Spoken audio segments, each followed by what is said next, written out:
Welcome back to the Brother Show. I am your host, K Mo. Where we talk about relationships, we talk about mental health, we talk about the struggles of being a man today and how we're going to get past this time. But we're talking about depression and depression. This is October, which is Mental Health Awareness Month, and we wanted to kind of like just rehash some things that we had with our part one. This is part two for the silent battle. Men, fatherhood, and hidden depression. We'll be back soon.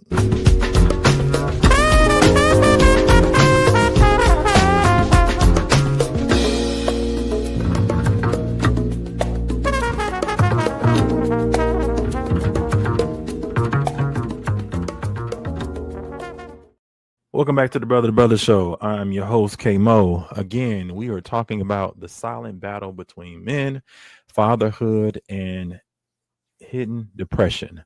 Last time we spoke, we had a deep in conversation about recovery and relationships, and one of the things that we had some talks around just some statistics, some things that were crucial to the black family, black men, and what we've heard throughout our lives. And we're really trying to just kind of like debunk a lot of that stuff and just bring more awareness to it. Doesn't mean that people, our parents were wrong, but we want to do better than our parents and do better than the previous. And so how can we build on to that to make sure that the next generation and we are aware and understand about this thing called mental health? So I had statistics out there last time.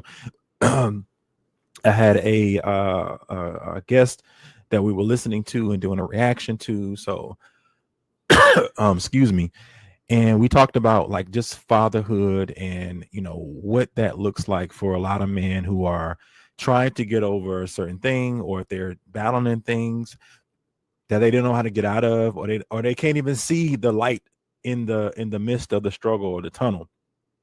And I'm here to talk about that, along with a guest that we stopped where we wanted to go into more of a conversation about like how we get to that place, right? So we talked about being aware of it. We talked about not just being aware of it, but also identifying that there is a problem and how we reflect on that problem and knowing it's a problem instead of it's something that men are just supposed to take, right? And so at this point, we want, many fathers who have become absent um, in their mental health struggle to understand that there was substance abuse, relationships issues or breakdowns. And there are a lot of other things that dealt with that cycle and often tied to an unaddressed trauma or a lack of emotional support for men. And so, a lot of guys, or in my channel, I've talked about this too. We have the Iron Circle, and Iron Circle is a place for men to kind of talk about every little thing. We try to come with some real conversation, not bashing, but healthy men who want to be even more healthy on the mental health. And some guys just come on, just listen, but some guys really have a lot to say, and other men need to hear it. I've had conversations where some men will come on and have a lot to say on this particular topic, but the next topic, they're listening. They're really engaged because they want to know and find out, how do I get through this, and how do I stay motivated? But we're gonna continue on with our conversation that we had in our part one, where the brother was talking about have dealt with understanding when they needed to get some help, why they needed to get some help, and to make sure that they were in a space to understand that piece so they can go into the next part of the next phase of their life in a healthy space and not bring on that trauma and baggage. So here we go. Being that to share my life with. Can you talk about your feeling that you had? Let's think about that feeling. I'm gonna talk about my feeling at first, and then you can tell me. Just be thinking about like that feeling that you had. What was that feeling that you had? I would say because I dated somebody that was we had mutual friends, right? We had mutual, my parent, I knew her parents. She had met my family, things of that nature. So it was a sense of loss for me. It was a sense of somebody that was like leaving out of my life and never going to come back. Mm. It was a sense of abandonment. Mm-hmm. It was like a lot of these different things that I was going through. And I remember that, again, as a man, we're taught to kind of be strong, and get over things, mm-hmm. not really have conversation. One of my mentors said to me a while back that, we don't have like friends that come over and just have wine parties and, sit with you. Your boy not going to come over, or your mm-hmm. best friend not going to come over and sit with you all night, watch a movie, be like, hey, that's just not what we do, right? We're not going to take you on a trip and let's go here and, and just kind of like meditate. And that's not how we were raised in some sense. Well, I would say I wasn't. And I felt like I was there alone. Of all other things, I may have had friends or whatnot. I felt like I was handling this feeling like alone. And so I would say that, I started, even though I was a spiritual person growing up, going to church, I felt myself going to church more. I found myself being a little more active. I was already active, but being more active. Mm-hmm. I would also say, honestly, you're talking about what not to do. This is when I was in my early 20s. So, I was drinking more. Mm-hmm. I started at that point. I was smoking cigars, but I remember smoking a cigar and mm-hmm. one of my friends saying, like, "Man, what are you doing?" Mm-hmm. And he was like, I had talked to him about the situation. He knew that I was in pain, but I was masking that pain. But he actually said to me, "What are you doing? Like, this is not who you are." Mm-hmm. And so I appreciate that person to this day, because you need friends in your life who are going to call you out and not allow you to do those things. So I remember myself doing that. I remember myself maybe going out a couple more times than I wanted to, and going out and trying to meet that other person to get that pain away. That's how I was feeling at the time. But as you and I both know, as we're going to go into in a minute, the present and tips, none of those things really let me get over that person. None of those things. No. Yeah. And I say 10 years physically, 10 years I was able to date after that, but 10 years did not look for that person, not think about that person, because I was like my first person I really fell in love with. So talk about how you felt right afterwards, even though you said you kind of knew. What did you feel? Yeah, I feel like what I wanted to do was retreat. So much about my kind of life at that point of separation and then of divorce was, our life was very much intertwined. We were building together. We had homes and assets, and we had children, and everything was sort of kind of intertwined. So what I felt kind of immediately was this sense of wanting to kind of retreat and kind of, mm-hmm. I didn't even reach out. I don't think, I do feel like I did have some support that was built in right. terms of just a network of brothers and, family who would be there and were there. But I didn't have the tools at that time to even know how to leverage them, right. to know how to kind of reach out and talk to them in my own way and be supported by them in my way. So what I would say I immediately felt was the sense of needing to retreat mm-hmm. and kind of reset. Mm-hmm. And I felt like I needed to do that on my own. Mm-hmm. I was older and more established, so I did not, I wasn't a drinker, have never really been, so I don't really party in that kind of way, so I didn't sort of retreat to that.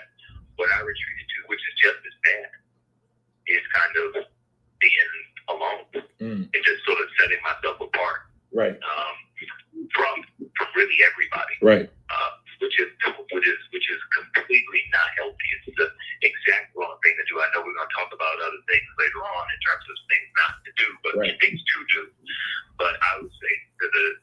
the fellows who are listening, the worst thing you could do when you are going through a divorce or when you've been through a divorce is to suffer alone or to go through it by yourself, or feel like you're the only one who, who's dealing with the pressure of it. Because if you don't have other people to kind of, even if they're not talking about the breakup or the divorce, but just having people who know you, who are there to,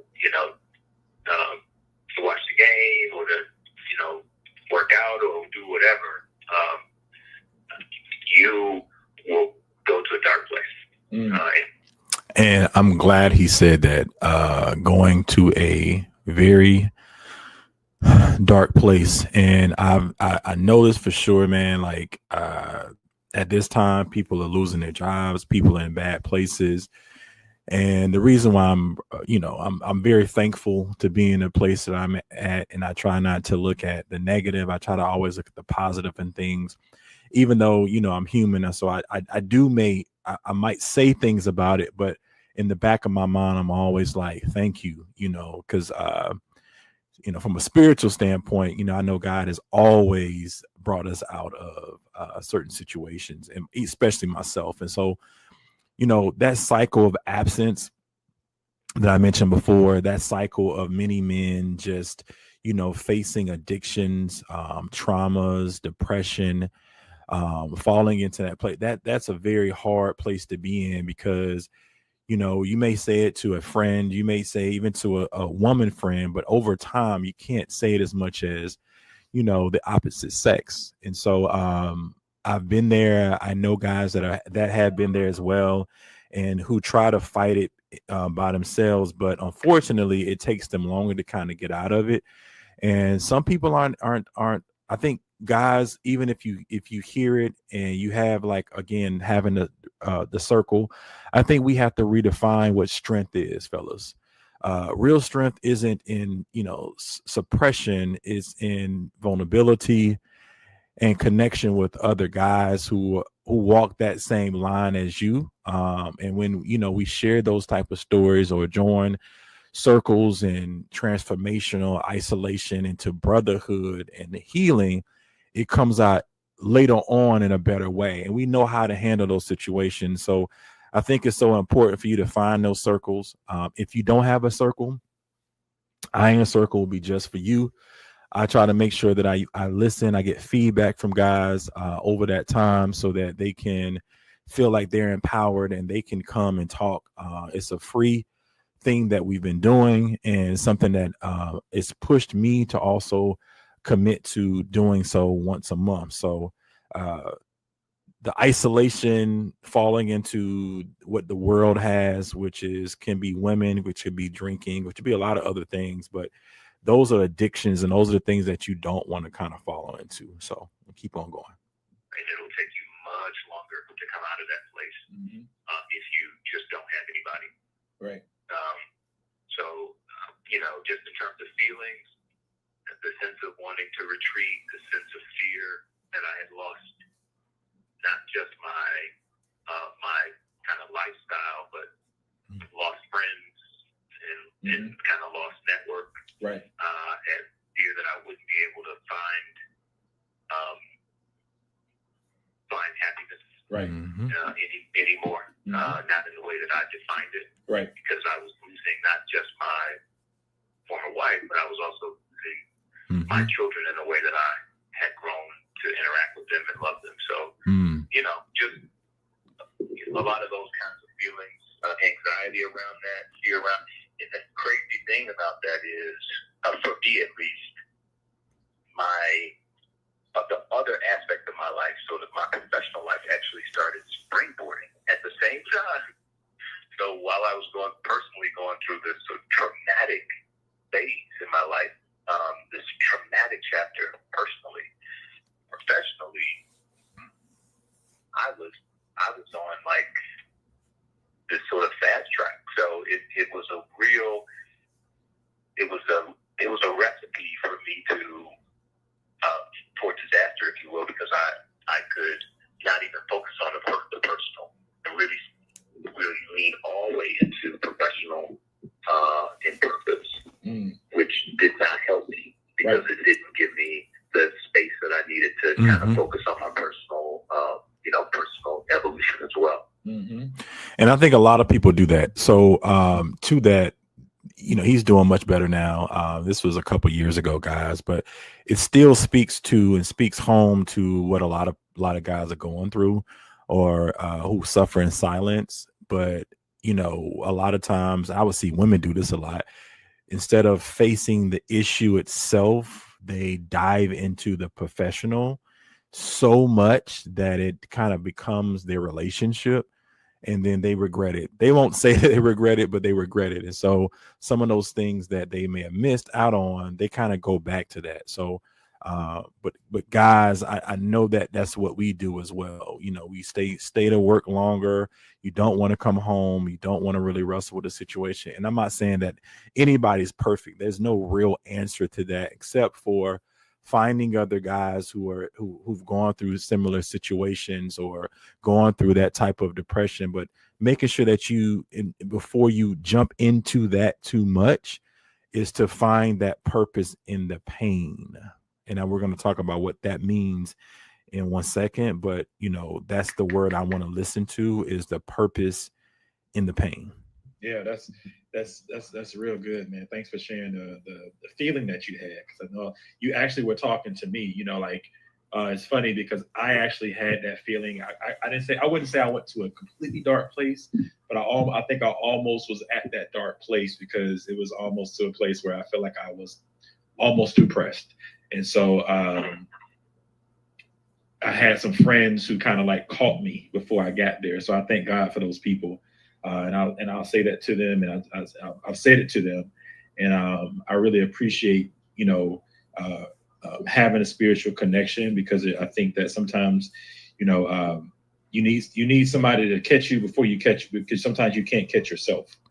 And so as you went through it, so I will say, as I got over that hump, right, and I was getting over that hump, I think that working out, eating better, having good people around me, understanding life a little bit more, I think it allowed me to. I know a lot of young guys may go through this, because they yell, they don't, I think that's what we see on TV. A lot of young guys, they don't know how to express that feeling, that because they're able to control it so much when you're younger, and you're guys who play sports and things like that, that aggression, we have that as men. And so sometimes if you're in a relationship and that happens, or any other situation, you don't really know how to like really express that, because it's basically a feeling that you have, and how to really tone that down, and have good people around you to not actually push that, but also like embrace it and make sure that you understand, like, there's nothing wrong with having that feeling, but it's a way to handle things. So as you were getting over it, what were some things that you did to get over it? Can you speak about that? Yeah.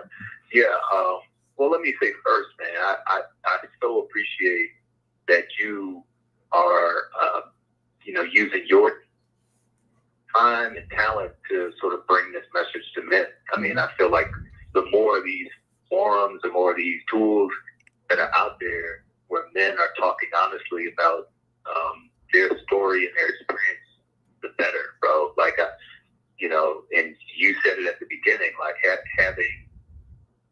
having just another few stories or examples of guys who went through something similar and came through the other side would have certainly helped me at the very beginning, right? And certainly helping me now. I mean, I make it my business to listen to podcasts and to be in touch with brothers from really across my whole network, because I know the value of it. And I'm glad he said that piece. Big ups to him again. I know this years ago, and he gave me some shout outs, and we've seen each other several times between that. But I wanted to stop there and just talk about the purpose and the pain, guys. So healing men means healing families. Healed men means healed families. So I think if we do a better job, guys, we're going to face those issues, those problems, but having somebody we can speak to. one of the things that I want to start doing, I know a lot of pastors do this, but even have a call in the morning where if it's inspirational talk, not just a social media thing, but even a call in the morning, having a space for guys kind of to vent. I don't know what that looks like, but it's coming up soon, and I want to do it before it's too late. But when fathers or men get help, families thrive. Every man who chooses to stay, speak up or seek the help you need to become what you want to be for a better legacy. And the new legacy, they need to have responsibility, they need to have emotional presence, and they need to have more fathers and men around. And it's hard for somebody like me because I always tell myself, it's not necessarily our responsibility for everyone, but it's our responsibility to those that really want to seek something different. And so I want to thank those brothers again who listen and subscribe, those women who listen and subscribe, those people who are just still trying to get that old thing back and remember when we had, a certain type of family structure. And so this is why we had this platform. I'm just, remembering and hearing the thanks and try to make sure I stay positive with this because as my other content creator who knows as a female says to me all the time, it is damn hard to continue this work and be motivated to hear people that say that you can't do it, you don't want to do it, or people aren't listening with all the other crap that's out there. So keep pushing, stay strong in this space, men, especially during this Mental Health Awareness Month, and understand that you have a space here with the Brother to Brother show. Tomorrow's Men. If you're wanting to book a session, or if you wanting to, or somebody that needs to have a session with someone, please make sure that you reach out. We've been able to have a young man on recently, and really did some great work with him. He's going through a hard time, but we try to put our arms around him and kind of support him through that time. So I know I'm kind of rambling right now, but I just want to say thank you again for this opportunity, and hopefully we'll see you next time with the Brother to Brother show. Peace.